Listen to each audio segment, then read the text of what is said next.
What up, Fight World? It's your boy Ego, and I'm back with some more boxing. Well. What can I say?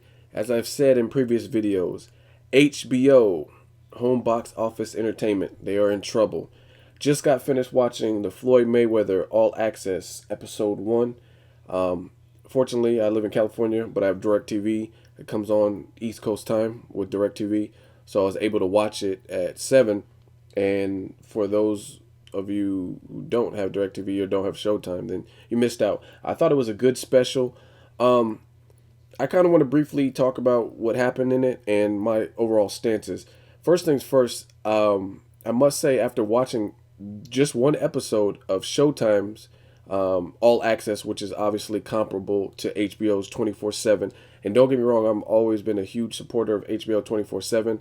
It's definitely, they have great scenes, B-roll, imagery, interviews, and I've always been a fan of 24/7. However, after watching All Access and 24/7 and comparing the two, I did notice one huge difference because um, the way I'm comparing it is because they have the same fighter in Floyd Mayweather. HBO has several 24/7s with Floyd Mayweather. They did one for Hatton, Mosley, etc. And this is the first one for Showtime. And one of the big centrifugal differences that I've noticed is Showtime seems a lot less biased, and I've always said this with their commentary in fight to now they're All Access. I think the way they depicted Floyd Mayweather Jr. is vastly different from the way HBO does it. And sure, Floyd Mayweather's cocky, he's arrogant, flashy, flamboyant. Those things are true. However, if you know anything about people, especially people like Mayweather, they could be highly complex.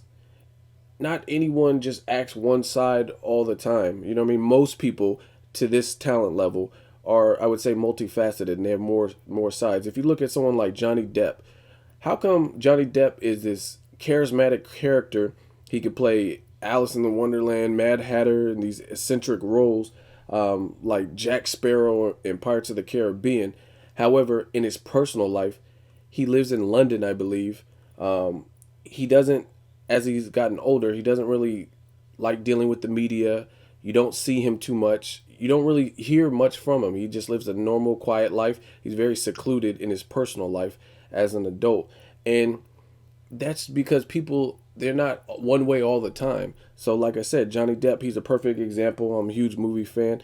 He could do these creative, crazy roles like Jack Sparrow, but at the same time, in his real life, he's much more introverted than that. And I think Floyd Mayweather's no different. I definitely think he has the Muhammad Ali gene where he sells the fights, he showboats, and he makes entertainment. But I know that can't be all that there is to the man. And I think Showtime did an excellent job, something I haven't seen really HBO do, of showing more of Floyd's like tender side, the family man side, the other aspects to his game. Just like his fight game is multifaceted, I think that's how he is in real life. In this episode of All Access, he took his daughter to the movie, so he rented out the movie theater in Vegas or whatnot, and got popcorn and drinks, and it's just them, and they're in the theater watching whatever movie. They didn't really show what movie they were watching, and they're just chilling. He talks about, I love my 4 kids, and I wish I could spend every moment with them, but I got to train, and he tries to break away. Even in the Mayweather, the 30 days in May, um, I think he took his kids to a Drake concert. And in this All Access, he was driving home after the movie with his daughter, and she said, "Hey, Dad, I want to go to the Rihanna concert. Like, can you make that happen?" And then Mayweather's like, "I don't know. Rihanna's kind of provocative. She's kind of vulgar. She's rated R." And to me, that's something that HBO probably wouldn't show. They wouldn't show those like kind of tender moments or the fatherly moments. They really focus in on the niggerish moments or the moments where Floyd Mayweather is talking shit, talking a gang of shit, and like, I don't know you beat, I don't know you lost to, those types of moments, even though that was on Showtime. But I think that's what HBO does, and that just goes to show you a level of their bias, similar to the news. If you look at the news media, there'll be an apartment that burns up, and out of all the people that they choose to interview, they'll interview Sweet Brown. Like, good Lord Jesus, it was the fire. I thought someone was barbecuing. Ain't nobody got time for that. I got bronchitis. Like, out of all the people, in an apartment complex, you choose to interview Sweet Brown, and they do that on purpose because they do it for ratings. They know if somebody's like not really intelligent, there's a good chance that they're going to say something ignorant. And I think they get various clips from different people and use the most ignorant form, whether it is not just black people, it's white trailer trash or a crackhead or anybody who doesn't look like they have common sense. They're more apt to use that on their news show than they would someone who's intelligent. Like, yes, I walked downstairs and I smelled something, so I immediately alerted the police. And they're not going to use that, or they're going to use like snippets of that person, and they're going to have a 3-minute segment of Sweet Brown like, I got bronchitis. Ain't nobody got time for that. Like, and that's the thing that bugs me, and HBO does that, and you guys need to open your eyes to that. So with this Showtime All Access, I thought they did a very good, and you could tell that they still use the same formula, kind of good versus evil.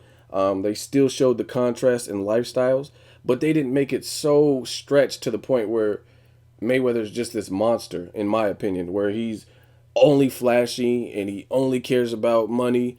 They showed more of him, and I think that's probably truer and closer to how Mayweather is in his personal life or in real life. I definitely think he sells tickets, but I don't think that's how he acts all the time. So props to Showtime. I think HBO has some serious problems on their hand just because if you compare the two, they had Common narrating, the rapper Common, if you guys are familiar. He's also an actor. He was in Terminator Salvation and other movies. And realistically, in terms of image quality, they had great shots.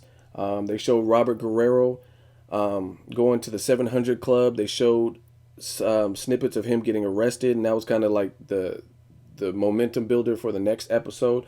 They also went in depth about Robert Guerrero's wife, and they show. I mean, that part was actually really sad too, very touching. Even though his wife's cancer is in remission, she still has to take several types of medication daily, and then she's kind of going like over the medication. She has to take a steroid type medication, and just different things, even though her cancer is in remission. And I thought that was interesting. They also showed Robert Guerrero. He went to his son's school, and tons of kids, they were excited. He was signing autographs. So it was well balanced to me. I guess that's what I'm making it sound like. They also showed moments where and clips of Robert Guerrero saying he's going to humble Mayweather. And another battle that they kind of showed is Mayweather's just steadily training, and Robert Guerrero's having to do the press conference and interview in this hectic schedule. Mayweather's already used to those types of things. He's used to being in the spotlight, the limelight, and having a million interviews and a very tight schedule. But it looked like it's something that's a little bit more foreign. Robert Guerrero just looked like he was like a kid in Disneyland. Like, man, Showtime, this is the biggest event that I've ever been to for any of my fights. And he was kind of just living in the moment. But all in all, I thought it was a really good episode. I do see it being problems for HBO because who does HBO have that has that as much charisma? Like, you know what I mean? That's just my opinion. You got people fighting on Showtime like Adrian Broner, Floyd Mayweather, Canelo Alvarez, Austin Trout. These are people who I think are going to appeal to different demographics. You also got people like Josecito Lopez. He has a crazy story. Victor Ortiz, he has a crazy story in terms of his background. You got a lot of good stories. Lamont Peterson, crazy background story. I'm sure Lucas Matisse, because he's from a poor part in Argentina, he probably has a crazy story if they were to do something like that on him. But with Golden Boy and Showtime, they got a lot of great fighters that I think they could transition to make future all accesses with. As far as HBO, I don't know who they're gonna use to have a 24/7 from this point. That's what, like, you can't use Gennady Golovkin. Not to say he doesn't have a good story or he's not a good fighter. I'm not talking about his skill level at all. I'm just saying he doesn't even really speak English, so it's gonna be harder to sell him. And he just seems like someone who wants to fight. He seems very humble. I don't really see anything that just pops in terms of his personality. He's just like, no, I know, guys.